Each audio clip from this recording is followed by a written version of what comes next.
ஆச்சி கொழுக்கட்டை மாவு வந்தாச்சு. ஆச்சி கொழுக்கட்டை மாவிற்கு கொழுக்கட்டை அச்சை கேட்டு வாங்குங்கள். வணக்கம் சார். வணக்கம் சந்திரா. பொதுவாக பிபி சுகர் இந்த மாதிரி விஷயங்கள்லாம் ஒருத்தருக்கு வந்தால் திரும்ப போகாது அப்படிங்கிறதா பொதுவான நம்பிக்கை. எல்லாரும் அதனால் வாழ்நாள் முழுக்க மாத்திரை சாப்பிட்டுட்டு இருக்காங்க ஸோ ஆனால் உங்களோட அனுபவம் வேறு விதமாக இருக்குது. நீங்கள் அது தொடர்பாக கடைசி வீடியோக்களில் நிறைய பேசியிருந்தீங்க. அது சொந்தமாக கமெண்ட்ஸில் நிறைய பேர் மேலும் சில விளக்கங்கள் கேட்டிருக்காங்க. அதில் ஒருத்தர் இதை சொல்கிறதுக்கு உங்களுக்கு ஒரு கல்வி தகுதி இருக்கா அப்படிங்கிற மாதிரி ஒரு கேள்வி அவர் எழுப்பியிருக்காரு. பார்வையாளர்களுக்காக நீங்கள் அதை உங்கள் எஜுகேஷன் பேக்ரவுண்டை கொஞ்சம் சொல்ல முடியுமா? நான் போன தடவையாக சொல்லியிருக்கிறேன். எனக்கு எஜுகேஷன் பொறுத்த முடியும் பயாலஜியில் பிஹெச்டி முடியும். நான் பிஹெச்டி கம்ப்ளீட் பண்ணல, பட் நான் ரிசர்ச் பண்ணியிருக்கிறேன். ஆனால் இது என் வாழ்க்கைக்கு நான் பயன்படுத்துவோன்னு கனவுலையும் நினைக்கல. எனக்கு ஒரு தேவை ஏற்பட்டது. நான் டயபெட்டிக்கை கண்ட்ரோல் பண்ணியே ஆகணும் அப்படின்னு நான் கண்ட்ரோல் பண்ண தான் முயற்சி பண்ணினேன். அப்போ என்னுடைய எஜுகேஷனல் பேக்ரவுண்டை யூஸ் பண்ணிட்டு நான் ஒரு சிலதெல்லாம் ஆராய்ச்சி பண்ணினேன். அந்த ஆராய்ச்சி மூலயமா கண்டறிஞ்சதை நான் எனக்கு என் மேலே ட்ரை பண்ணேன். எனக்கு கம்ப்ளீட்டாக ரிவர்ஸ் ஆகி மாத்திரையெல்லாம் ஸ்டாப் ஆகிடுச்சு.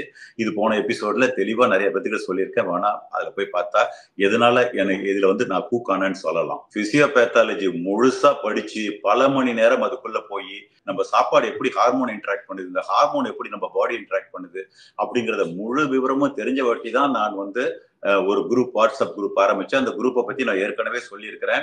அந்த குரூப் ஹெல்த்தி லாஞ்சிவிட்டி குரூப்னு சொல்லிட்டு அதுல 50% members medical doctors of all fields எல்லாமே இருக்காங்க. கார்டியாலஜிஸ்ட் இருக்காங்க, ஆன்காலஜிஸ்ட் இருக்காங்க, பிளாஸ்டிக் சர்ஜன் இருக்காங்க, எல்லாமே இருக்காங்க. அதுல plus doctor, medical college professors அந்த லைன்ல இருக்கிறவங்க இருக்காங்க. 10 வருஷமா இது நம்ம பிராக்டிஸ் மாதிரி கரெக்டா பண்ணிட்டு இருக்கிறோம். எப்படி ஒவ்வொரு வியாதிக்குமே அந்த 10 வருஷமா கேன்சர் பேஷண்ட்ஸ் எங்ககிட்ட இருக்காங்க, டயபெட்டிக் இருக்கிறவங்க, ஸ்ட்ரோக் வந்தவங்க எல்லாருமே கண்டிப்பா அதாவது எனக்கு கிடைச்ச ரிசல்ட் எல்லாருக்கும் 100% கிடைக்கும்னா கிடைக்காது நிச்சயமா. ஏன்னா அதுல ஜெனட்டிக் காம்பனன்ட் இருக்கு, அவங்க எவ்வளவு ஃபாலோ பண்றாங்கன்னு இருக்குது, எவ்வளவு நாள் கழிச்சு அவங்க டயக்னோஸ் பண்ணப்பட்டாங்கன்னு இருக்கு. இது மாதிரி நிறைய விஷயங்கள் இருக்கு. ஆனா கம்ப்ளீட்டா ரிவர்ஸ் ஆகுதோ இல்லையோ கண்ட்ரோல் பண்ணலாம். ரிவர்ஸ் பண்றதை மறந்துருங்க. ஒரு சில பேருக்கு பண்ண முடியாது, எல்லா பாடியும் ஒரே மாதிரி ரியாக்ட் பண்ணது. ஏன்னா நான் 10 வருஷத்துல ஐடென்டிஃபை பண்ணிட்டேன். ஒரு சில பேர் 20 வருஷம் விட்டுருப்பாங்க. அந்த இன்சுலின் சென்சிட்டிவிட்டி கம்ப்ளீட்டா நம்ம ஆயிடும். பாடி அதை ரெகக்னைஸே பண்ணாது உங்க செல்ஸ். அப்போ இதே ரிவர்ஸ் பண்ண முடியுமான கஷ்டம். ஆனா பரவாயில்ல, ரிவர்ஸ் பண்ண முடியலன்னா பரவாயில்ல.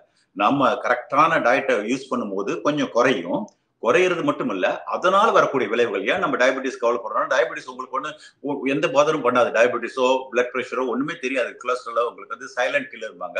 உங்க உடம்புல இருக்கிறதே தெரியாது. நீங்க டெஸ்ட் பண்ணாலும் தெரியும். இப்ப தலைவலினா உடனே தெரியும். தலைவலி உங்களால தாங்க முடியாது. காய்ச்சல் வந்தா உடனே தாங்க முடியாது. இதெல்லாம் உங்களுக்கு உடனே தெரியக்கூடிய, இதுல எந்த சிம்டமும் கிடையாது. அப்படி இருக்கிற பட்சத்துல இது ஏன் நம்ம கண்ட்ரோல் பண்ணணும்னா இதனால வரக்கூடிய வியாதிக்கு தான் பயப்படுறோம். என்ன அப்படின்னா டயபெட்டிஸ் இந்த மாதிரி ஹை பிளட் பிரஷர் எல்லாம் இருந்தால் இவென்ச்சுவலி உங்களுக்கு இந்த கார்டியோவாஸ்குலர் டிசீஸ்னு சொல்லிட்டு இந்த ஹார்ட் அட்டாக் வரதுக்கு வாய்ப்பு இருக்கு, கேன்சர் வரதுக்கு வாய்ப்பு இருக்கு, ஸ்ட்ரோக் வரதுக்கு வாய்ப்பு இருக்கு, மற்ற வியாதிகளும் வரதுக்கு வாய்ப்பு இருக்கு. அப்போ நீங்க சரியான உணவை கடைபிடிச்சீங்களா உங்களுக்கு இந்த வாய்ப்புல இருந்து தப்பிக்கலாங்கிறதான் என்னுடைய கிளியர் மெசேஜ். இது மாதிரி நிறைய வீடியோக்கள் வருது குறிப்பா மருந்து மாத்திரைகளே தேவையில்லை, இயற்கையிலேயே எல்லா நோய்களையும் குணப்படுத்திக்கலாம் அப்படின்னு சொல்லி. ஸோ அதில் பேர்களை தவிர்த்திடலாம். அந்த மாதிரி வீடியோக்கள்ல இருந்து நீங்க பரிந்துரை பண்றது எந்த வகையில் வித்தியாசமானது அப்படிங்கிற விஷயம் தெரியாதவர்கள் மெடிக்கல் அட்வைஸ் பண்ணக்கூடாதுங்கிறதுல நானும் உறுதியா இருக்கிறேன். முழுசா தெரிஞ்சுட்டு யார் வேணா பண்ணலாம். அதுக்கு மெடிக்கல் டாக்டர் டிகிரி தான் வேணும்னு அவசியம் கிடையாது. ஏன்னா மெடிக்கல் கரிக்குலத்திலேயே 25 ஹவர்ஸ் தான் உங்களுக்கு நியூட்ரிஷன் சயின்ஸை பத்தி அவங்க ஒதுக்குறாங்க. அப்படி அவசியம் கிடையாது. ஆனால் இந்த சூடோ சயின்ஸ் அறகுறையா பாதி விஷயம் தெரிஞ்சுட்டு பண்றது ஆபத்து, மிக மிக ஆபத்து. அது மாதிரி நிறைய பேர் எந்திரிச்சிருக்காங்க. ஒரு சில ஆராய்ச்சி முடிவுகள் அந்த ஆராய்ச்சிக்கு அந்த drug company, pharma company fund பண்ணியிருக்கோம். ஸோ அது ஒரு அவங்களுக்கு ஃபேவரபிளான ரிசல்ட் ப்ரொடியூஸ் பண்ண பார்ப்பாங்க. அதே மாதிரி நீங்க நம்ப மாட்டீங்க, ஈவன் கோகோ கோலா, ஃபேண்டா மாதிரி கம்பெனியே ஃபண்ட் பண்ணுது. இப்ப அவங்க என்ன சொல்ல ப்ரூவ் பண்ண பாக்குறாங்கன்னா, ஓகே இது கேலரி இருக்குது, பட் நீங்க மத்தபடி இந்த கேலரி கொஞ்சம் தான் இருக்குது, நீங்க மத்தது நல்லா சாப்பிட்டீங்கன்னா இது அவ்வளவு டேமேஜ் பண்ணாதுன்னு ப்ரூவ் பண்ண பாக்குறாங்க. இது மாதிரி பயஸ்டா இருக்கிற அந்த ரிசல்ட் எல்லாம் எடுத்துக்க முடியாது. அதே மாதிரி ஆட் ரிசல்ட்ஸ் எல்லாம் அங்கங்க இருக்கிறதெல்லாம் எடுத்துக்க முடியாது. இது ஓவராலா பெரிய ஸ்டடி, எபிடெமியாலஜிக்கல் ஸ்டடின்னு சொல்லிட்டு கம்ப்ளீட்டா வேர்ல்டு எந்தெந்த பாப்புலேஷன்ல எப்படி பண்ணியிருக்காங்கன்னு பல ஸ்டடிஸ் உடைய மொத்தம் எடுத்து அதுல நம்ம கரெக்டா அனலைஸ் பண்ணி எது ரைட் எது ராங்கன்னு பிரிச்சு நம்ம கேர்ஃபுல்லா பார்த்து டிசைட் பண்ணி சொல்றோம். ஏன்னா இப்ப உதாரணத்துக்கு நம்ம டயபெட்டிஸ் ரிவர்ஸ் பண்ணலாம்னு சொல்றோம். ஆனா நம்ம கேர்ஃபுல்லா தான் பண்றோம். இப்ப சப்போஸ் நான் முதல்ல சொன்ன அட்வைஸ் காமன் பீப்புளுக்கு, எந்த ப்ராப்ளம் இல்லாதவங்களுக்கு தடுக்கலாம்னு சொல்றேன். அல்லது ஒரு மினிமம் மெட்ஃபார்மின் மாதிரி சாப்பிட்றவங்களுக்கு ஓகே. பட் அதுக்கு மேல சாப்பிட்றவங்களுக்கு அங்க ஸ்பெஷல் அட்வைஸ் தான் கொடுக்குறோம். நீங்க மெட்ஃபார்மினை தாண்டி போனீங்கன்னா இன்னும் மோர் மாத்திரை கொடுப்பாங்க. ஒரு சில மாத்திரை யூரின்ல அந்த சுகர் வெளியேற்றுற மாதிரி இருக்கும். இன்னொன்னு இன்சுலின் அதிகமா செக்ரீட் பண்ண வைக்கிற மாத்திரை இருக்கும். இது மாதிரி கொடுப்பாங்க. இதையும் தாண்டி போச்சுன்னா அப்புறம் தான் உங்களுக்கு பாடி இன்சுலின் ப்ரொடியூஸ் பண்றது கிவ் அப் பண்ற சமயத்துல டைப் 2 வந்து பிகம் டைப் 1 மாதிரி மாறுவாங்க. அப்போ இன்சுலினை இன்ஜெக்ட் பண்ணுவாங்க. இது மாதிரி ஆயிடுச்சுன்னா நீங்க இந்த மாதிரி டயட் கொடுக்கும்போது நான் சொல்றது முதல்ல உங்க டாக்டர்கிட்ட போய் சொல்லிடுங்க, நான் வந்து ஹெல்த்தி டயட்டை ஃபாலோ பண்ண போறேன்னு. அதே நேரத்துல நீங்க மானிட்டர் பண்ண ஆரம்பிச்சிருங்க. எவ்ரி 3 நாள் 4 நாளைக்கு ஒரு தடவை ஒவ்வொரு சாப்பாட்டுக்கும் உங்க பிளட் சுகருக்கு எப்படி ரியாக்ட் பண்ணுதுன்னு சொல்லிட்டு. ஏன் அப்படின்னா there is a danger. Hypo அப்படிங்கிற கண்டிஷன் நிறைய பேர் கேள்விப்பட்டிருக்கலாம். ஏன்னா இப்ப ரொம்ப காமன் ஆயிடுச்சு. ஹைப்போனா லோ சுகர். இந்த லோ சுகர் போறது ஆபத்து. அதுவும் தூக்கத்துல எல்லாம் போறது பயங்கரமான ஆபத்து. அது வந்து உயிரை கூட எடுத்துரும் சமயத்துல. நீங்க உங்க டாக்டரோட கோஆர்டினேட் பண்ணி இந்த காரியத்தை பண்ணுங்க. எப்பன்னா உங்களுக்கு அளவு கடந்து போகும்போது. அல்லது வெறும் மெட்ஃபார்மின் இருக்கீங்கன்னா நீங்க தாராளமா பண்ணலாம். ஏன்னா மெட்ஃபார்மின் வந்து நிச்சயமா ஹைப்போ கொண்டு போகாது. வராதவங்களுக்கு வராத தடுக்கிறது நம்ம ஈஸி. அதுவும் இன்னொன்னு சொல்றேன், 30 வருஷமா நம்ம எல்லாம் அபியூஸ் பண்ணிட்டு 30 நிமிஷத்துல அதுக்கு விடை தெரியணும்னு அவசரப்படக்கூடாது. லாஸ்ட் வீடியோல பேசுன மாதிரியே ஃபர்ஸ்ட்ல நம்ம இந்த இதுல வந்து சுகர் பத்தி பார்க்கலாம்னு நினைக்கிறேன். வந்து ஆமா, பொதுவா உங்களோட அனுபவத்துல இருந்தே வரலாம் சார். உங்களுக்கு எப்போ இந்த சுகர் கண்டறியப்பட்டது, வந்து அப்போ உங்க உடல்நிலை என்ன மாதிரி இருந்தது, நீங்க ஆரம்பத்தில் எடுத்த மாத்திரைகள் பத்தி சொல்ல முடியுமா? ஆரம்பத்துல நான் வெறும் மெட்ஃபார்மின் தான் எடுத்துட்டு இருந்தேன். 500 mg 2 வேளை எடுத்துட்டு இருந்தேன்.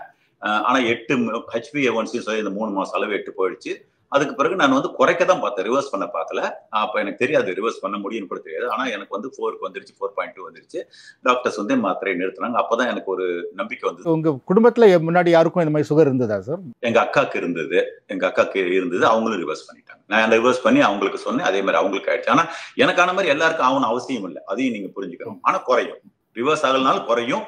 அதனால வரக்கூடிய காம்ப்ளிகேஷன்ல இருந்து நம்ம தப்பிச்சுக்கலாம். அதனால கண்ணு போறது, கிட்னி போறது, அல்லது வந்து உங்களுக்கு ஹார்ட் அட்டாக் வர்றது, ஆர் ஈவன் உங்களுக்கு கேன்சர் ரிஸ்க்கும் கூட வந்துடும். Is one of the risky factor for cancer. எப்படின்னா இன்டைரக்ட்லி எஃபெக்ட் பண்ணும். ஏன்னா சுகர் அதிகமா இருக்கும்போது உங்க பாடியில இன்சுலின் லெவல் அதிகமா இருக்கும். Insulin one of the pro cancerous hormone, also anti inflammatory hormone. உங்க ஹார்ட் டிசீஸும் அது ப்ரொமோட் பண்ணும், கேன்சரையும் ப்ரொமோட் பண்ணும். சுகர் கண்டறியப்படுறதுக்கு முன்னாடி உங்களோட உணவு பழக்கங்கள் என்னவா இருந்தது, அப்புறம் எப்படி அதை மாத்துனீங்கன்னு சொல்ல முடியும்? சுகர் கண்ட்ரோல் பண்றதுக்கு முன்னாடி இருந்தது எல்லாரும் மாதிரி தான். காலையில நான் வந்து ஒரு பாருங்க, இது வந்து இப்ப நான் அந்த இப்பயும் குடிச்சிட்டு தான் இருக்கிறேன். இந்த ஸ்பைஸ் டீ சொல்றேன் பாத்தீங்களா, அது இது வந்து 1/2 லிட்டர் 500 மில்லி.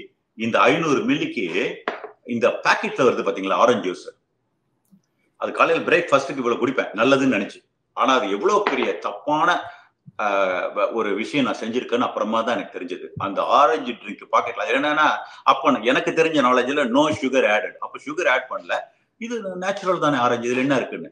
ஆனா ஃப்ரூட்ல என்ன பெரிய டிஸ்அட்வான்டேஜ்னா 50% ஃப்ரக்டோஸ். அது எந்த விதத்திலும் நல்லது. ஃப்ரக்டோஸ் எவ்வளவு பேட் அப்படின்னா ஆல்கஹால் அளவுக்கு பேட். கிட்டத்தட்ட ஆல்கஹால் 12 டேமேஜ் உங்க லிவர்ல பண்ணுதுன்னா ஃப்ரக்டோஸ் 9 டேமேஜ் பண்ணும். கிட்டத்தட்ட அதே தான். அதே கிரப் சைக்கிள்ல போய் பாத்தீங்கன்னா உங்களுக்கு தெரியும்.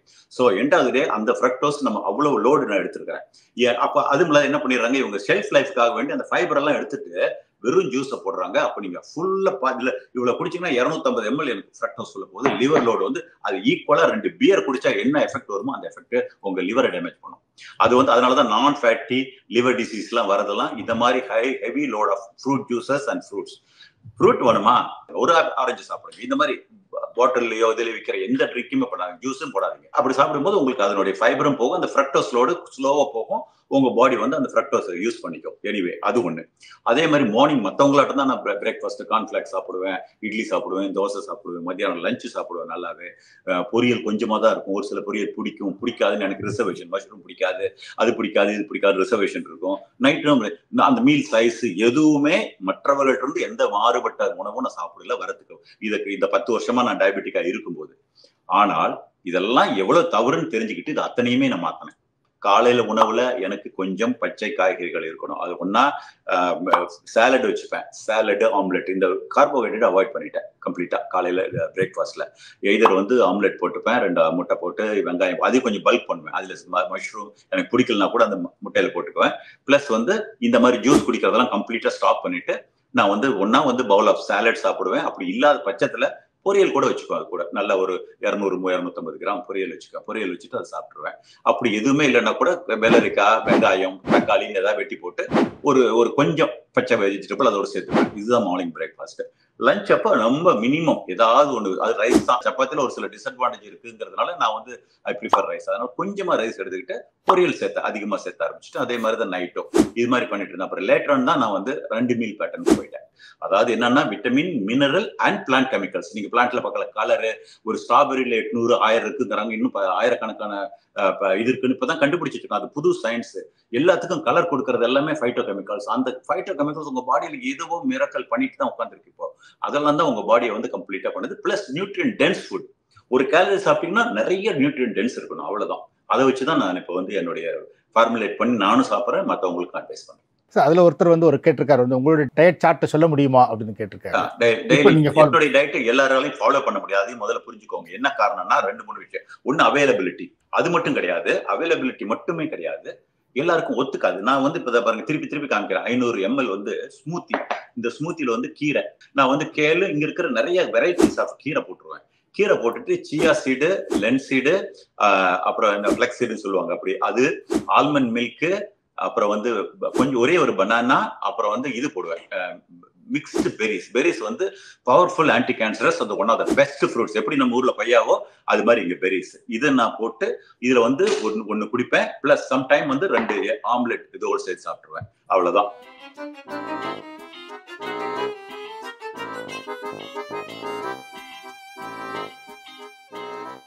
நைட் வந்து கொஞ்சமா ரைஸ், நிறைய பொரியல், கூட்டு, என்ன வேணும் அது ஃபுல்லாவே குக்டு ஃபுட் தான். நைட் வந்து சாலட், ரா ஃபுட் சாப்பிட மாட்டேன்.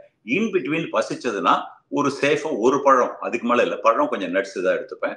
அதே மாதிரி நைட் ஃபுட்ல வந்து பாத்தீங்கன்னா மாறிட்டே இருக்கும். ஒரு நாள் வந்து ரைஸுக்கு வந்து பீன்ஸ் எல்லாமே நல்லது, பவர்ஃபுல் ஆன்டி கேன்சரஸ். எல்லா பீன்ஸுமே, kidney beans, black eyed beans, black beans, blue beans, all legumes சொல்றாங்களா, அது எல்லாமே புரோட்டீன் இருக்கு.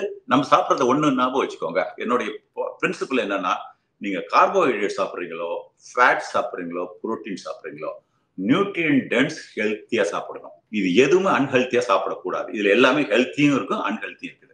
இன்னொரு நீங்க கேட்கும்போது சொல்லிடுறேன். நீங்க காலையில நீங்க அவகோடோ சாப்பிடுறீங்க, அது இங்க கிடைக்காது அல்லது எக்ஸ்பென்சிவ். அதுக்கு மேல தேங்காய் சாப்பிடலாம், நிச்சயமா சாப்பிடலாம். ரா தேங்காய் ஒரு 1/2 மூடியே சாப்பிடலாம். அதுல கொலஸ்ட்ரால் ஏதாவது பேசினாங்களா? சத்தியமா சொல்றேன், அது ஒரு பழைய சயின்ஸ், 40 வயசு old science. Cholesterol no more culprit. இப்போ மாடர்ன் லிட்டரேச்சர் பாருங்க, கொலஸ்ட்ரால் வந்து நமக்கு இண்டிகேட் பண்ணலாம் ஹார்ட் அட்டாக் வரதுக்கு ஒரு வாய்ப்பு இருக்குன்னு ஒழிய கொலஸ்ட்ரால் கல்பிரிட் இல்ல. இன்ஃப்ளமேஷன் இருந்தால் நீங்க சாப்பிடலனாலும் உங்க பாடி கொலஸ்ட்ரால் ப்ரொடியூஸ் பண்ணிரும். அது கொலஸ்ட்ரால் எதனால, எந்த கொலஸ்ட்ரால், முட்டையில வந்து எல்லாம் மஞ்சக்கரு தவிர்த்துறாங்க. தவிர்க்காதீங்க. முட்டையில வர மஞ்சக்கரு எந்த விதத்திலும் பேட் கொலஸ்ட்ரால், அதாவது highly oxidise form of cholesterol வந்து இருக்கு. அதுதான் அந்த பிளேக்குக்கு காரணம். அந்த பிளேக்குக்கு வந்து இது எந்த விதத்திலையும் அதுக்கு முட்டையில வர கொலஸ்ட்ரால் பண்ணாது. எது பண்ணும் அப்படின்னா சிம்பிள் கார்போஹைட்ரேட், சுகர், அது வெல்லம் எல்லாத்துலயுமே வரும். அந்த மாதிரி விஷயங்கள் தான் அந்த மாதிரி ஒரு பேட் கொலஸ்ட்ரால் வரும். இது என்னுடைய காலை உணவு, நைட் உணவு.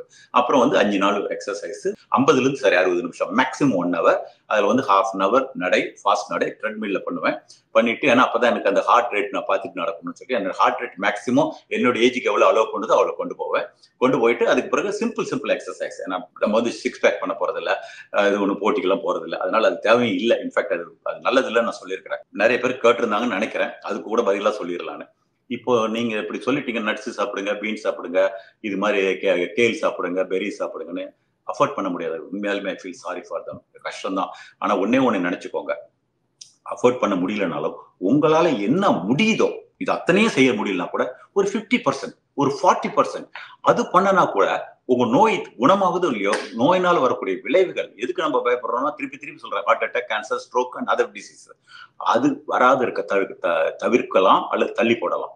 இது 2க்கும் பாசிபிலிட்டி. இப்போ நீங்க என்ன பண்ணலாம், கேள் இங்க கிடைக்குது, உங்களுக்கு கிடைக்கல அப்படின்னா, எனக்கு தெரிஞ்சு முருங்கைக்கீரை சீப்பு தான். இப்ப நான் இன்னொன்னு கூட சொல்றேன் பாருங்க, நாங்க வந்து 5 கிலோ ரைஸ் வாங்கினோமா, நாங்க 3 பேர் இருக்கிறோம், நானு, என் மனைவி, பிளஸ் ஒரு கடைசி பேரண்ட் இருக்கா, 4 பேர் இருக்கு அந்த வீட்டுல.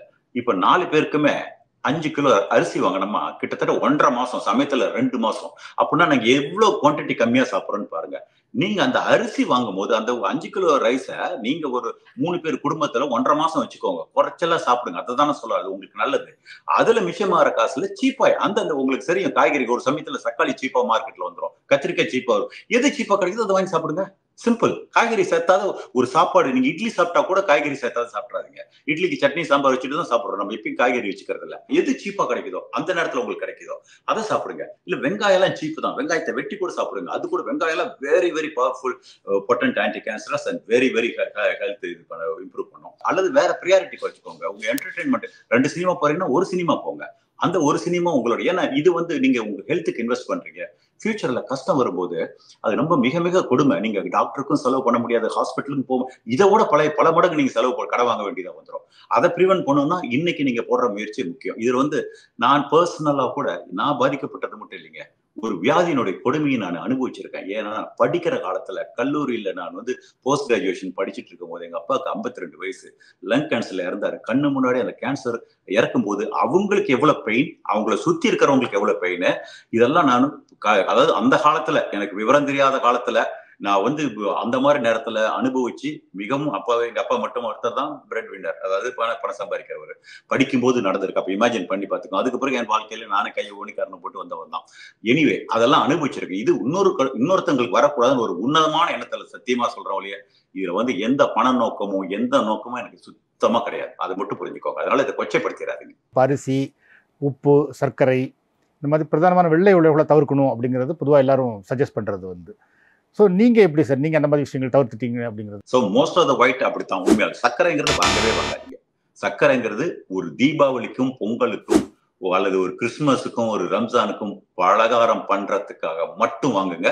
அது முடிஞ்ச உடனே மீதி இருக்கிறது வேஸ்ட் ஆனாலும் பரவாயில்ல, கொண்டு போய் வீட்டுல போட்டுருங்க. சர்க்கரை வீட்டுல வச்சுக்காதீங்க. காஃபி கீஃபி எதுக்குமே தொடாதீங்க. சர்க்கரை மாதிரி ஒரு நோயை கிரியேட் பண்ற அத்தனை நோயும் கிரியேட் பண்ற ஒரு கிரியா ஊக்கிற கேட்டலிஸ்ட், அது என்ன வேணா சொல்லிக்கோங்க. அப்படி ஒரு மோசமான ஒரு பொருள் தான் சர்க்கரை.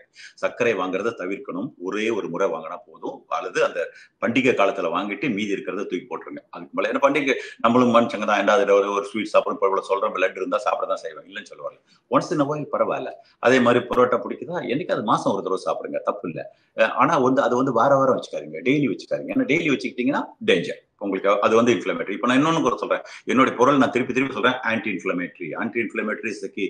இன்ஃப்ளமேஷன், சிஸ்டமிக் கிரானிக் இன்ஃப்ளமேஷன் தான் ஒவ்வொரு வியாதிக்கும் எய்தர் அடிப்படை காரணமா இருக்கலாம், செகண்டரி காரணமா இருக்கலாம். அது ஹார்ட் டிசீஸா இருக்கட்டும், கேன்சரா இருக்கட்டும், ஸ்ட்ரோக்கா இருக்கட்டும், டிமென்ஷியா இருக்கட்டும், என்ன வேணா வச்சுக்கோங்க, எல்லாருமே திருப்பி இதுக்குள்ளதான் நிற்கும். அதை நம்ம கியூர் பண்ணணும் அப்படின்னா இந்த இன்ஃப்ளமேஷன். ரெண்டாவது முக்கியமா ஒண்ணு சொல்ல விரும்புறேன், ஆன்டி இன்ஃப்ளமேட்டரி அப்படிங்கறத சாப்பிட சொல்லியிருக்கேன்.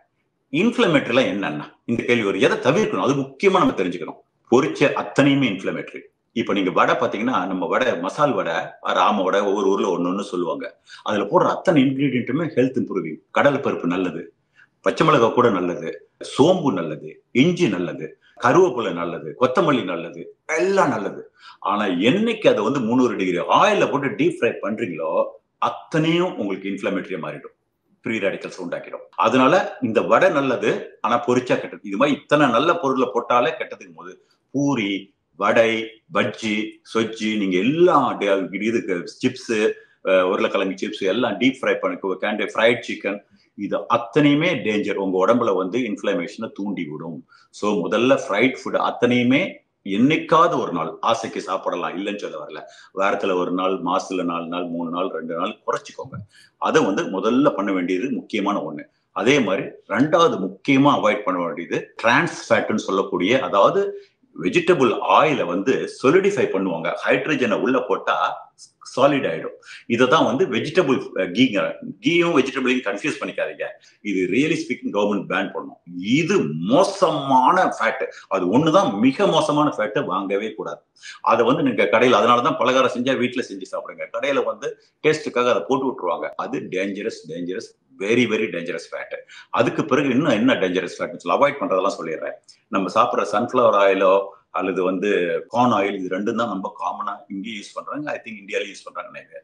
இந்த வெஜிடபிள் ஆயில் இதெல்லாம் கூட இன்ஃப்ளமேட்டரி. ஏன் இன்ஃப்ளமேட்டரி அப்படின்னா, அதுல ஒமேகா 6 ரொம்ப ஹை குவான்டிட்டியில இருக்குது. ஒமேகா 6 பாடிக்கும் ஒமேகா 3க்கும் பேலன்ஸ் இருக்கணும். நம்ம ஒமேகா 3 ரொம்ப கம்மியா சாப்பிட்றோம், இது எக்கச்சக்கமா போகுது. இந்த பேலன்ஸ் தவிர போகும்போது உங்களுக்கு இன்ஃப்ளமேட்டரி ஆயிடுது. அதுவும் இல்லாத இது ப்ராசஸ்டு தான். நம்ம அதுல கெமிக்கல்லாம் ஆட் பண்ணி தான் அதை சுத்தம் பண்றாங்க. அதனால அதெல்லாம் தவிர்த்துருங்க. 2 ஆயில் தான் ரெக்கமெண்ட் பண்ணுவேன். வசதி இருக்கிறவங்க கம்ஃபர்டபுளா பண்ண முடியும் அப்படின்னா ஆலிவ் ஆயில். ஆனா ஆலிவ் ஆயில் கூட ஹீட் தாங்காது. Heat sensitive oil. ஆனா coconut oil very very good. Coconut oil cholesterol இருக்குன்னு தயவு செய்து பயந்துடாதீங்க. அது முற்றிலும் தவிர, அது பழைய 40 வருஷம் ஓல்டு சயின்ஸ். கோகோனட் ஆயில் மாதிரி சமையலுக்கு குட் எதுவுமே கிடையாது. அதனால கோகோனட் ஆயில் தாராளமா பயன்படுத்தலாம், குறைச்செல்லாம் பயன்படுத்துங்க. இன்னொரு விஷயம் கூட சொல்றேன். நீங்க ரைட்டான ஆயில போட்டு குறைச்சலா போட்டு பிரியாணி செஞ்சீங்களா, குவான்டிட்டி குறைவா சாப்பிட்டீங்கன்னா பிரியாணி ஒரு மூலிகை சாப்பாடுன்னு கூட சொல்லுவேன். அவ்வளவு நல்லது. பிரியாணி எல்லாம் வந்து ஜங்க்னு நினைச்சு, ஜங்க் எப்ப ஜங்க் ஆகும்னா நான் சொன்ன மாதிரி நிறைய சாப்பிட்டா ஜங்க் ஆயிடும். நிறைய சாப்பிடாதீங்க. சின்ன போர்ஷன், ஒரு சின்னோண்டு குட்டி கப்ல கொஞ்சமா சாப்பிட்டுக்கோங்க. 2 வேளை கூட சாப்பிட்டுக்கோங்க. ஏன்னா அதுல இருக்கிற அத்தனை இன்கிரீடியன்ட்டுமே உங்க ஹெல்த்தை இம்ப்ரூவ் பண்ற மாதிரி நல்ல மூலிகை சாப்பாடுன்னு கூட சொல்லுவேன். அதுல என்ன தப்பு அப்படின்னா, யாராவது டேஸ்ட்டுக்காக டால்டாவோ அல்லது வெஜிடபிள் கீ ஆட் பண்ணாலோ எக்ஸசிவ் ஆயில் போட்டு அதை கேலரியை கூடுறது, அதே மாதிரி எக்ஸசிவா இந்த மாதிரி இன்ஃபிளமேட்டரி ஆயில போட்டு தவிர்த்துட்டு நீங்க வந்து கொஞ்சம் ஆலிவ் ஆயில் போட்டுட்டு கொஞ்சம் கீ கூட போட்டுக்கலாம். கீ வந்து நான் ரெக்கமெண்ட் பண்றது இல்லை, பட் நாட் பேட். மற்ற ஆயில கம்பேர் பண்ணும்போது அது பரவாயில்ல. கொஞ்சமா போட்டுட்டு நீங்க வந்து கொஞ்சம் மீடியமா வீட்டுல வந்து செஞ்சு என்ஜாய் பண்ணி சாப்பிடலாம். போர்ஷனை குறைச்சிருங்க, அவ்வளவுதான். ஒரு தடவை சாப்பிடுறது 2ஆ பிரிச்சு கூட சாப்பிடுங்க. அதனால பிரியாணி கூட கூட்டுதான். அதனால இது வந்து இந்த இன்ஃபிளமேட்டரி லைன்ல போயிருது. பொரிச்சது எல்லாமே, பூரி பட்டூரா எல்லாமே வெள்ளை மாவு டு சர்டன் எக்ஸ்டென்ட் வீட்டு கூட நான் அதில் தான் போடுவேன். ஏன்னா வீட்டில் வந்து இட்ஸ் குளூட்டன் வந்து இருந்தால் என்ன, குளூட்டன் ஃபுட் என்னன்னா சீலியாக் டிசீஸ்னு சொல்லி இருக்குது. அந்த டிசீஸ் வந்து ஒரு ஆட்டோ இம்யூன் டிசீஸ். அது இருக்கிறவங்களுக்கு அது அந்த இடத்துல இன்ஃப்ளமேஷன் அதிகப்படுத்திடும். ஒரு சில பேருக்கு இருக்கிறது தெரியாது. ஆனால் மேபி அவங்களும் ஓவர் ரியாக்டிவ் டு இது மாதிரி. அதனால வந்து அதை வந்து முடிஞ்ச அளவுக்கு குறைச்சிருக்கலாம். அது எந்த விதத்திலையும் சப்பாத்தி வந்து நம்ம ரைஸோட பெட்டர்னு நான் கிளைம் பண்ண மாட்டேன். ஐ ரேதர் கோ ஃபார் ரைஸ். இது வந்து உங்களுடைய சாய்ஸ். அதில் சின்ன டிஸ்அட்வான்டேஜ் இருக்குது. பட் ஆனா அதை சாப்பிட்டாலும் 2 சப்பாத்திக்கு மேல சாப்பிடாதீங்க. பொரியல் வச்சுக்கோங்க. இது அடுத்தது. அப்புறம் வந்து பாத்தீங்கன்னா சுகர் சொல்லிட்டேன். அதே மாதிரி ஆர்டிபிஷியல் ஸ்வீட்னஸ் நீங்க போடுறீங்க. சர்க்கரைக்கு பதிலாக நான் வந்து ஆஸ்பெர்டின் சொல்லிட்டு இருக்குது, நிறைய இருக்கு. அதெல்லாம் போடவே போடாதீங்க. அதெல்லாம் இன்ஃபிளமேட்டரி பிளஸ் கட் பாக்டீரியாவை கெடுத்து விட்டுரும். அதெல்லாம் அதுவை அவாய்ட் பண்ணிருங்க. கம்ப்ளீட்டா அவாய்ட் பண்ணிருங்க. ஜென்ரலி ஆல்கஹால் உங்களுக்கு தெரியும். Alcohol inflammatory. Smoking very much inflammatory. Any chemical வந்து இன்ஃபிளமேட்டரி. இப்போ நம்ம வந்து அது ஃபுட்டால் சாப்பிட்டாலும் சரி. அதனாலதான் நீங்க ஃபுட்டை வாஷ் பண்ணணும், நல்லா வாஷ் பண்ணணும். அதெல்லாம் இன்ஃபிளமேட்டரி. ஸோ அதனால இன்ஃபிளமேட்டரி ஃபுட் எல்லாம் நீங்களே கூட கூகுள் போய் வாட் ஆர் த இன்ஃபிளமேட்டரி ஃபுட்னு போட்டீங்கன்னா உங்களுக்கு பெரிய லிஸ்ட் வரும். அதுல முடிஞ்ச அளவுக்கு என்னென்ன அவாய்ட் பண்ண முடியுமோ அவாய்ட் பண்ணிட்டு ஆன்டி இன்ஃபிளமேட்டரி சாப்பிட ஆரம்பிங்க. இதுதான் கோர் மெசேஜ் ஃபார் எல்லா டிசீஸுக்குமே. ஒரு சில பேர் இன்னொன்னு கேட்டிருந்தாங்க, ஆர்த்ரைட்டிஸ் எனக்கு இருக்குன்னு. ஆர்த்ரைட்டிஸ்ல 2 வகை இருக்கு. ஒன்னு வந்து ஆஸ்டியோ, ஒன்னு ரிமட்டாய்டிஸ். ஆஸ்டியோங்கிறது வந்து அந்த கார்டிலேஜ் வந்து தேஞ்சி போனதுனால வரக்கூடிய பெயின். அதுக்கு வந்து நிரந்தர சொல்யூஷன் இருக்கா அப்படின்னா நிச்சயமா இல்லைன்னு தான் சொல்ல முடியும். அது வளராது. ஆனால் நீங்க இது மாதிரி ஆன்டி இன்ஃபிளமேட்டரி ஃபுட்டை வந்து அவாய்ட் பண்ணிட்டு இன்ஃபிளமேட்டரி ஃபுட்டை சாப்பிடும்போது அது கார்டிலேஜ் வருதா இல்லையாங்கிறத விட்டுருங்க. ஆனா உங்க பெயின் குறைஞ்சிரும். ஏன்னா பெயின் வந்து அதிகப்படுத்துறதுக்கு காரணம் இன்ஃபிளமேட்டரி சைட்டோகின்ஸ். அவங்க தான் வந்து பெயின் மெசஞ்சர்ஸ். அந்த பெயின் மெசஞ்சர்ஸ் கம்மியாயிடும். அதுல 2 வகையான சைட்டோகின்ஸ் இருக்கு. ஒன்னு ஆன்டி இன்ஃபிளமேட்டரி சைட்டோகின்ஸ், ஒன்னு இன்ஃபிளமேட்டரி சைட்டோகின்ஸ். அப்புறம் இன்னொரு கண்டிஷன் வந்து ருமட்டாய்டு. அது வந்து ஆட்டோ இம்யூன் டிசீஸ்ங்கிறது. அதாவது என்னன்னா உங்க செல்ஸ், உங்க பாடி, உங்களுடைய இம்யூன் சிஸ்டமே உங்க செல்ஸ் அட்டாக் பண்ணும். அது மாதிரி இருக்கிறதுக்கு. ஆனா எங்க குரூப்ல ஆட்டோ இம்யூன் டிசீஸ், சோரியாசிஸ், இது மாதிரி நிறைய வியாதிகள் இருக்கு, கண்ட்ரோல் ஆகுது.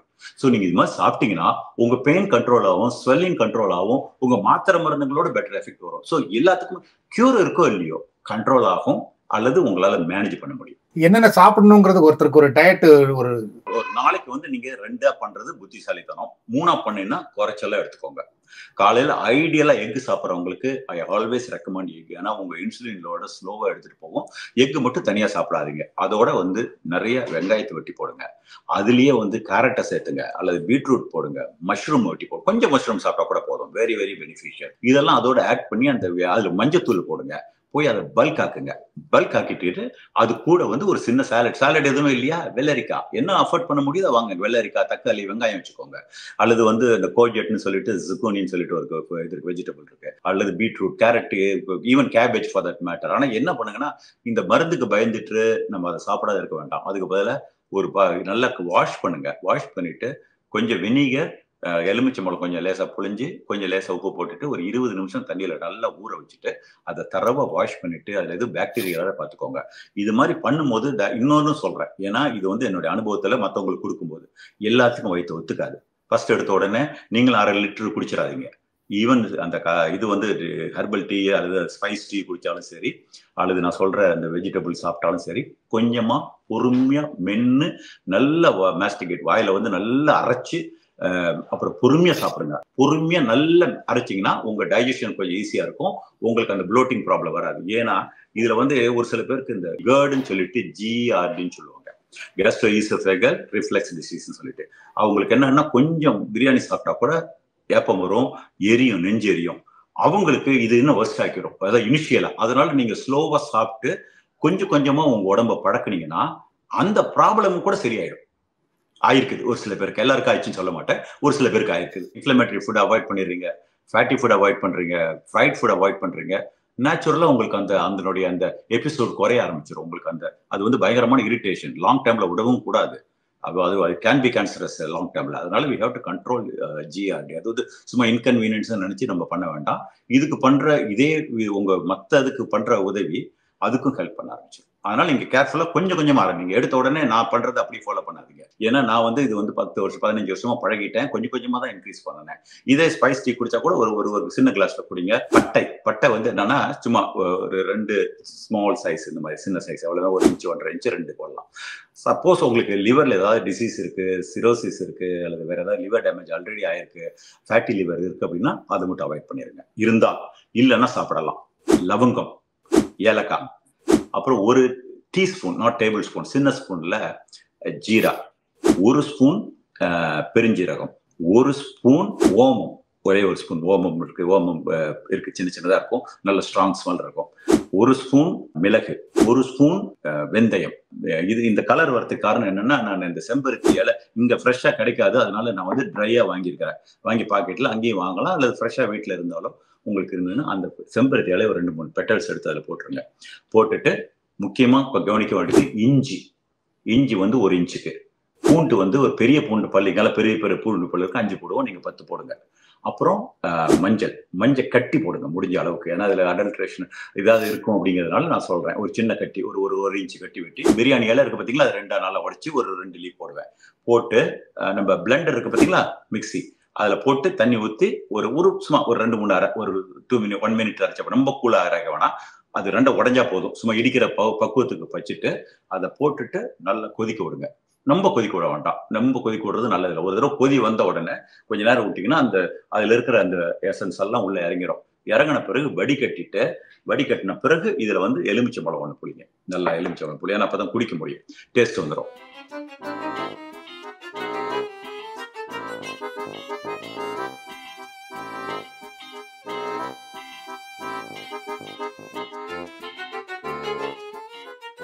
டெய்லி காலையில எம்டி ஸ்டமக்ல தான் குடிக்கணும் இல்லை மதியானம் குடிக்கலாம், சார் எப்போ உங்களால முடியுது குடிங்க. ஒரு நாளைக்கு 1 கப். நீங்க வந்து 250 ml ஆரம்பிங்க. இது வந்து நான் சொல்றது 500 ml நான் சொல்றது. அது வந்து 2 பேர் குடிக்கலாம் அப்ப நான் சொன்ன அளவுல. ஆனா பிறகு ஃபியூச்சர்ல நீங்க 500 ml குடிக்கிறது நல்லது. குடிச்சிட்டீங்கன்னா இது வந்து இதுல போட்ட அத்தனையுமே ஆன்டி இன்ஃப்ளமேட்டரி, அத்தனையுமே நோயை ப்ரொடெக்ட் பண்ணும். அதனாலதான் இது மட்டும் இந்த பட்டை ஏன் சொன்னேன்னா, அது வந்து சம்டைம் வந்து it can be over dose, வந்து லிவர் டாக்ஸின் சொல்றாங்க. அதனாலதான் லிவர்ல ப்ராப்ளம் இருக்கிறவங்களுக்கு அதனால இது மாதிரி ஸ்பெசிஃபிக்கா சொல்லணும். அது மாதிரி ப்ராப்ளம் இருக்கிறவங்க, இப்போ கிட்னி டிசீஸ் இருக்கிறவங்களுக்கு வந்து நம்ம கேர்ஃபுல்லா தான் சொல்லணும். ஏன்னா அவங்களுக்கு வந்து ஹைப்பர் கலீமியான்னு சொல்லிட்டு பொட்டாசியம் லெவல் ஹையா இருக்கும். நீங்க பாட்டுக்கு நீங்க 1/2 லிட்டர் வெஜிடபிள் ஜூஸ் குடிங்கன்னு சொன்னா அது வந்து இன்னும் கொஞ்சம் வர்ஸ் ஆயிடும். அதனால நம்ம ஸ்பெசிஃபிக்கா நான் சொல்றேன், கிட்னி டிசீஸ் இருக்கிறவங்க எப்படி சாப்பிடலாம், கேன்சர் இருக்கிறவங்களுக்கு என்ன அதிகபட்ச முக்கியத்துவம் கொடுக்கலாம் அப்படின்னு. டயபெட்டிஸ் பொறுத்தபடி இதுதான். ஆனா நீங்க டயபெட்டிஸ்ல இன்சுலின்ல இருந்தீங்கனாலோ அல்லது மெட்ஃபார்மினை தவிர்த்து அடிஷனல் மாத்திரை இருந்தாலோ நிச்சயம் முதல் வேலை நீங்க போய் உங்க டாக்டர்கிட்ட சொல்லணும், நான் வந்து ஹெல்த்தி லைஃப் ஸ்டைலுக்கு போறேன், அங்க எனக்கு நம்பிக்கை கொடுத்துருக்காங்க, அதனால நீங்க வந்து மாத்திரை பார்த்துக்கோங்க, நீங்க பர்சனலா மானிட்டர் பண்ணிக்கோங்க. ஹைப்போ போடுறது சார். அந்த டீயோட செய்முறை பத்தி சொன்னீங்க, அதை பத்தி அந்த ஸ்மூத்தி லாஸ்ட் வீடியோல சொல்லியிருந்தீங்க, வந்து அது எப்படி செய்யணும் அப்படிங்கிறது கேட்டிருக்காங்க. ஸ்மூத்தி கொஞ்சமா சாப்பிட்டு ட்ரை பண்ணுங்க முதல்ல. ஏன்னா திடீர்னு நீங்க பச்சைக்கீரை நீங்க சாப்பிட்டதே இல்லை, பிளஸ் நீங்க அந்த ஹைஜீன் மேட்டர் வந்துருது ஊர்ல. இங்க வந்து எங்களுக்கு ட்ரிபிள் வாஷ்டு கிளீனா வருது, அதனால எங்களுக்கு பாக்டீரியல் ஃப்ரீ கிடைக்குது, உங்களுக்கு அங்க வந்து கிடைக்காதுங்கிறது எனக்கு தெரியும். அதனால நீங்க அந்த கீரைகளை போடும்போது மேக் ஷுர் அந்த கீரைகளை கண்டிப்பா நீங்க வெனிகர், உப்பு, கொஞ்சம் லெமன் எல்லாம் போட்டு ஒரு 20 மினிட்ஸ் நல்லா ஒயிட் வினிகர், சீப் வினிகர் கூட போட்டுக்கோங்க, போட்டு நல்லா ஊற வச்சு தரவா வாஷ் பண்ணிட்டு கொஞ்சமா ட்ரை பண்ணுங்க. ஏதாவது வயிற்றுக்கு ஒத்து வரலாம். இது வந்து ட்ரையல் அண்ட் மெத்தட் தான். ஒரு சில பேருக்கு ஒத்து வரும், ஒரு சில பேருக்கு ஒத்து வராது. அது மாதிரி பண்ணும்போது ஓகே, நீங்க எங்களால சியா சீடு இதெல்லாம் வாங்க முடியல, என்ன சீடு வாங்க, பம்கின் சீடு, என்ன சீடு உங்களால அஃபோர்ட் பண்ண முடியுதா போடுங்க. அஃபோர்ட் பண்ண முடிஞ்சவங்க கண்டிப்பா சியா சீடு இல்ல பிளாக் சீடு கண்டிப்பா போடுங்க. போட்டுட்டு அது வந்து வெறுமா குடிக்க முடியாது, பச்சை வாசனை அடிக்க, அதனால வாழைப்பழம் ஒன்று போடலாம், தாராளமா போடலாம். பெரிஸ் கிடைச்சவங்க பெரிஸ் போடுங்க. அப்படி இல்லாதவங்க பெரிஸோட பெஸ்ட் பெரி இந்தியாவில் கிடைக்கும்.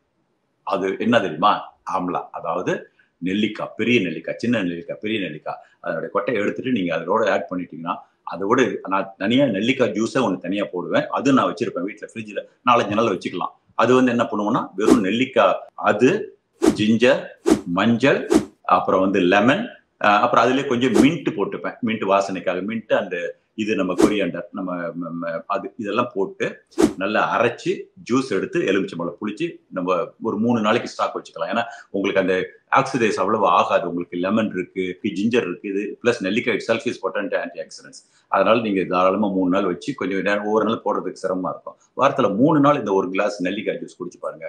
இது எவ்வளவு பெரிய ஆன்டி இன்ஃபிளமேட்டரி எஃபெக்ட். இது மாதிரி நீங்க கொஞ்சம் கொஞ்சமா ஆட் ஆன் பண்ணிட்டு போனீங்கனாலே உங்க டிசீஸ் நல்லா ஆகுதோ இல்லையோ கண்டிப்பா நீங்க ஹாஸ்பிட்டல் போக வேண்டாம்.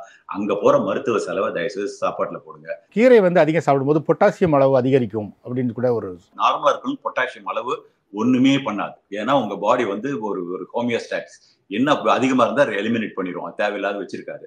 யாருக்கு ப்ராப்ளம் பொட்டாசியம் ப்ராப்ளம் வரும்னா கிட்னி டிசீஸ் இருக்கிறவங்களுக்கு எல்லாமே பொட்டாசியம் ப்ராப்ளம் இல்லை, ஒரு சில பேருக்கு தான் இருக்கு. அதனால கிட்னி டிசீஸ் இருந்தா கூட அவங்க நான் பிளட் டெஸ்ட்டை பார்த்துட்டு பொட்டாசியம் ஹையா இருந்தால் தென் அவங்களுக்கு நான் அந்த பொட்டாசியம் இருக்கிறத தவிர்ப்பேன். அதர்வைஸ் நான் அவங்களுக்கும் கொடுக்கலாம், தப்பு இல்லை. ஏன்னா பொட்டாசியம் வந்து எல்லாருக்குமே பொட்டாசியம் வந்து ஹையா இருக்கிறது ஸ்லைட்ல நார்மலா இருக்கிறது கொஞ்சம் ஸ்லைட்டா எலிவேட்டட் ஆகுது. நிறைய விஷயம் பிளட் ப்ரெஷருக்கு, பிளட் சுகருக்கு எல்லாத்துக்கும் நல்லது. Is a very good thing. Potassium வந்து பேடுங்கிறது எப்போ அது ஏன் வந்தது அப்படின்னா அந்த கிட்னி டிசீஸ் இருந்து பொட்டாசியம் உங்களை பிளட்ல ஆல்ரெடி அதிகமா இருந்தா ப்ராப்ளம் இருந்தா நீங்க ஸ்பெசிஃபிக்கா தான் வரணும். ஸ்பெசிஃபிக்கா நீங்க கன்சல்ட் பண்ணணும், உங்க டாக்டர்கிட்ட கன்சல்ட் பண்ணணும் அல்லது டயட்டிஷியன் கன்சல்ட் பண்ணணும். சார் இதில் இப்போ காலையில் சாப்பிட்றது சொன்னீங்க வந்து இதை மாதிரி ஈவினிங்கோ மதியம் சாப்பாட்டில் வந்து எவ்வளவு ஃப்ரூட்ஸ் இருக்கணும், இல்லை எவ்வளோ ரைஸ் இருக்கணும், அந்த பர்சன்டேஜ் அளவு சொல்ல முடியுமா சார்? ஒரு உதாரணம் சொன்னா உங்களுடைய அளவு சாப்பாட்டில் வந்து நிறைய வெஜிடபிள், அதுக்கு அடுத்தது இந்த மாதிரி பீன்ஸ் ரெசிஸ்டன்ஸ் ஸ்டார்ச் சொல்றோம் பாத்தீங்களா, பீன்ஸ் அண்ட் இது பருப்பு வகைகள் லெகும்ஸ் சொல்லக்கூடிய அந்த kidney beans, black eye beans, இந்த மாதிரி variety of beans, black beans, blue beans என்னென்னமோ இருக்குது, எனக்கு பேர் கூட தெரியல. அந்த மாதிரி பீன்ஸ் தாராளமா சாப்பிடலாம். உங்களுடைய முதல் வந்து வெஜிடபிள் தான் பிரைம் உங்களுக்கு. இது வந்து பீன்ஸ், கொஞ்சம் ரைஸ் எடுத்துக்கலாம். அப்புறம் ஃப்ரூட் வந்து கடைசியில் கொஞ்சம் ஃப்ரூட் எடுத்துக்கலாம். 1 or 2 ஃப்ரூட் டெய்லி எடுத்துக்கலாம், தப்பே கிடையாது, அது தப்பு கிடையாது. ஆனா நீங்க சாப்பிட்டுட்டு உடனே ஃப்ரூட் எடுக்காதீங்க. எதுக்கு சொல்ல வரேன்னா சாப்பாட்டுலயே ஒரு கிளாசிக் லோடு நீங்க கொடுத்துருவீங்க, ஃப்ரூட் அடிஷ்னலா லோட் போகும், உங்க இன்சுலின் இன்னும் கொஞ்சம் எக்ஸஸா சர்ஜ் ஆகும், அது அதிகப்படுத்தும். அதுக்கு பதிலாக நீங்க என்ன பண்ணீங்கன்னா அந்த விண்டோ நடுவில் இருக்கும்போது காலியாவே இருக்கும்போது நீங்க சாப்பிட்டீங்கன்னா அந்த இன்சுலின் அதுக்கு தகுந்த அளவுக்கு தான் வரும். அது மாதிரி என்ன வேணா சாப்பிடலாம், கொஞ்சம் திராட்சைலாம் சாப்பிட, கொஞ்சம் ஈவன் மாம்பழம் கூட போட்டு ஃபுல் மாம்பழம் சாப்பிடாதீங்க, 2-3 பீஸ் சாப்பிடுங்க அந்த சீசன்ல. நைஸ், ஒன்றும் தப்பு இல்லை. பலா, வாழை 3 தான் வந்து ஹை கிளைசெமிக் அண்ட் நம்ம ஊர்ல முக்கணிக்கன்னு சொல்றாங்க. அதுல பலாப்பழம் கூட சாப்பிடக்கூடாது டயபெட்டிக். நான் என்ன சொல்றேன், பலாப்பழம் 10 சாப்பிடுறீங்க, 2-3 சொல்ல சாப்பிடுங்க, தப்பு இல்லை. அது எப்ப சாப்பிடுங்க, பசியில சாப்பிடுங்க. சாப்பிட்டுட்டு ஒரு கிரீன் டீ குடிச்சுக்கோங்க. கிரீன் டீ தாராளமா 2-3 குடிக்கலாம். காஃபி டீ குடிக்கிறவங்களா இருந்தா தாராளமா 1 or 2 காஃபி குடிக்கலாம். சக்கரை போடாதீங்க, பால் போடாதீங்க. வயிறு ஃபுல்லா இருப்படி சாப்பிடாதீங்க. இன்னொரு ரவுண்டு சாப்பிடலாம்னு நினைக்கும் போதே கை கழுவி வயிறு நம்பனை வட்டி தான் எந்திரிக்கணுங்கிற ஹேபிட்டை முதல்ல மாத்துங்க. அது வயிறு ஃபுல்லாதுன்னா நீங்க ஆல்ரெடி எக்ஸஸா போயிட்டீங்கன்னு அர்த்தம். ஏன்னா உங்க பாடி ஃபுல்லாகி உங்களுக்கு ஒரு அந்த மெசஞ்சர் கீழ இருந்து ஒரு நியூரோ டிரான்ஸ்மிட்டர் போகும் வயிற்றுல இருந்து, லெப்டின் கர்லின்னு சொல்லிட்டு இங்க இருந்து போய் பிரைனுக்கு சொல்லும், நான் நடந்துச்சு, ஓகே நிறுத்து. அப்படி இவ்வளவு மெசேஜ் இவ்வளவு போற அளவுக்கு நீங்க டைம் கொடுத்துறாதீங்க. அதுக்கு வேலையை கொடுக்காதீங்க, லெப்டின் கர்லின் வேலையை கொடுக்காதீங்க, ஸ்டாப் பண்ணுங்க. அது வந்து போதும், அதுவே கொஞ்ச நேரத்துல தெரியாயிருக்கும். ஓகே 10 பத்தாமோ ஓகே முக்கால் வயிறு சாப்பிடும் போது அப்படி நிப்பாட்டிருங்க. அதுவும் ஒரு கைண்ட் ஆஃப் மெஷர்மெண்ட் தான். லோ சுகர் இருந்தா என்னென்ன சாப்பிடணும் அப்படிங்கிற மாதிரி கேட்டிருக்காரு. ஃபர்ஸ்ட் ஆஃப் ஆல் அது வரதை அவாய்ட் பண்ணணும். அது அவாய்ட் பண்ணலாம். நீங்க ஹெல்த்தியா சாப்பிட ஆரம்பிக்கும் போது அதெல்லாம் அவாய்ட் ஆயிடும். ஆனா நீங்க சேஃபா இருக்கணும். நைட் சாப்பாடை ரொம்ப கம்மி பண்ணிடாதீங்க. நிறைய ஃபைபர் சாப்பிடும்போது ஸ்லோவா உங்க பாடியில வந்து அந்த சர்க்கரை அளவு போயிட்டே இருக்கும், கம்மியா இருக்கும். சப்போஸ் அது மாதிரி நைட்ல மட்டும் அது விடிகாலையெல்லாம் வர்ற அளவுக்கு நீங்க பாத்துக்கோங்க, கேர்ஃபுல்லா பாத்துக்கோங்க. உங்க டாக்டர்கிட்ட சொல்லி நைட் டோஸை குறைக்க சொல்லுங்க. உங்களுக்கு உங்க பிளட் சுகர் கண்ட்ரோல் ஆகுதுன்னு தெரிஞ்சதுன்னா கண்டிப்பா குறைக்க சொல்லுங்க. இது வந்து is a coordination between your dietitian, doctor and you. நமக்கு சொல்ற அந்த பேசிஸை யூஸ் பண்ணி நீங்க வந்து அதை வந்து நீங்க உங்களுக்கு தகுந்த மாதிரி கேர்ஃபுல்லா டீல் பண்ணுங்க. பெண்களுக்கு ஒரு அட்வான்டேஜா சொல்றேன், நீங்க வந்து பாத்துக்கிறது உங்க டயபெட்டிக்கும் உங்க உடம்புல வியாதியை தடுக்கிறதுக்கு. ஆனா மூஞ்சி நீங்க டெய்லி போய் ஃபேஷியல் பண்ணீங்கன்னா என்ன எஃபெக்ட் கிடைக்குமோ அது மாதிரி 3 மடங்கு எஃபெக்ட் கிடைக்கும். அவ்வளவு பளபளப்பு வந்துடும் நேச்சுரலா. ஏன்னா நீங்க ஆன்டி ஆக்சிடென்ட்ஸ் இங்க பூசுறதுக்கு பதிலாக உள்ளே கொடுத்துருவீங்க. ஸோ நீங்க வந்து இன்ஜெக்ஷன்ல போட்ட மாதிரி அவ்வளவு பொலிவா வந்துடும். சார் ஃபைனலாக வந்து சுகர் பேஷண்ட்ஸுக்கு வந்து ஒரு முக்கியமான ஆலோசனைகள்னு ஒரு இதாக சொல்ல முடியும். இது வந்து நான் சொன்ன ஒண்ணுமே முக்கியம் தான். நீங்க வந்து அதான் சொல்றேன், உங்களுடைய ஃபுட்டை வந்து கேர்ஃபுல்லா பிளான் பண்ணுங்க. சிம்பிள் கார்போஹைட்ரேட்னு சொல்லக்கூடிய எதுவுமே ரைஸா சப்பாத்தி அது கம்ப்ளீட்டா மினிமம் பண்ணுங்க. 2 சப்பாத்திக்கு மேல சாப்பிடாதீங்க. முடிஞ்சா 1 சாப்பிடுங்க. அதுக்கு பதிலா காய் வச்சுக்கோங்க. அதுக்கு பதிலா இது வச்சுக்கோங்க, பொரியல் வச்சுக்கோங்க. அதுக்கு பதிலா பீன்ஸ் வச்சுக்கோங்க. இது மாதிரி நீங்க வந்து உங்க கார்போஹைட்ரேட் அளவு வந்து குறைக்கணும். அல்லது நல்ல கார்போஹைட்ரேட் வித் இந்த மாதிரி ஸ்டார்ச்சி, ரெசிஸ்டன்ஸ் ஸ்டார்ச்சுமாங்க, ஸ்லோவா டைஜஸ்ட் ஆகிறது, ஃபைபர் அதிகமா இருக்கிறது, இதெல்லாம் சாப்பிட ஆரம்பிச்சு உங்களுடைய மேக் ஷூர் உங்களுடைய சுகர்லோட கம்மியா, அதே நேரத்தில் அப்படி எடுத்துக்கிட்டா கூட கிராஜுவலா போற மாதிரி. அதனாலதான் தேன் கூட நான் ரெக்கமெண்ட் பண்றது இல்லை. ஏன்னா ஃபைபர் இல்லாத ஒரு ஃப்ரக்டோஸ் ஒரு 2 ஸ்பூன் குடிச்சிங்கன்னா ஒரு 2%, 10% அல்லது மேபி இருக்கலாம், நல்ல குட்னஸ் இருக்கலாம். மீதி 90% பார்த்தீங்கன்னா ஃபைபரே கிடையாது. அப்படி டைரக்டா உங்களுக்கு ஃப்ரக்டோஸ் உள்ள போய் லிவரத்துல போய் லிவர் ப்ராசஸ் பண்ண ஆரம்பிச்சிடும். அதனால தான் நான் தேன் கூட ரெக்கமெண்ட் பண்றது இல்லை. அதனால நீங்க வந்து சாப்பிட்றதுல ஃபைபர் இருக்கிற மாதிரி சாப்பிடுங்க. இந்த மாதிரி நம்ம மெயின் ஃபுட்னு சொல்லக்கூடிய ரைஸ், சப்பாத்தி, வேற அவர் ஈவன் ராகின்னு அந்த சிறுதானிய பத்தி எல்லாம் பேசல. ராகி, கம்பு, சோளம் எது சாப்பிட்டாலும் ரைஸுக்கு எவ்வளவு கம்மியா போர்ஷனோ அது மாதிரி கம்மி போர்ஷன் எடுங்க. ஏன்னா ரைஸை விட இதெல்லாம் ரொம்ப சக்தி அதிகம். உங்களுக்கு ஃபைட்டோ நியூட்ரியன்ஸ் அதுலயும் இருக்குது, ஃபைபர் அதிகமா இருக்குது, கால்சியம் இருக்கு, எல்லாம் இருக்கு. ஆனா அதுவும் உங்களுடைய இன்சுலினை அதிகப்படுத்திடும். இன்சுலின் அதிகப்படுத்தாத நீங்க பாத்துக்கிறதுல டயபெட்டிக் மட்டும் கிடையாது, கேன்சர்ல இருந்தும் மற்ற வியாதியில இருந்து வெளிவரும். நன்றி. எனிவே நீங்க தொடர்ந்து கேள்வி கேளுங்க. உங்க கேள்விகளுக்கு என்னால முடிஞ்ச அளவுக்கு சரியான பதில் சொல்ல முயற்சி பண்றேன்.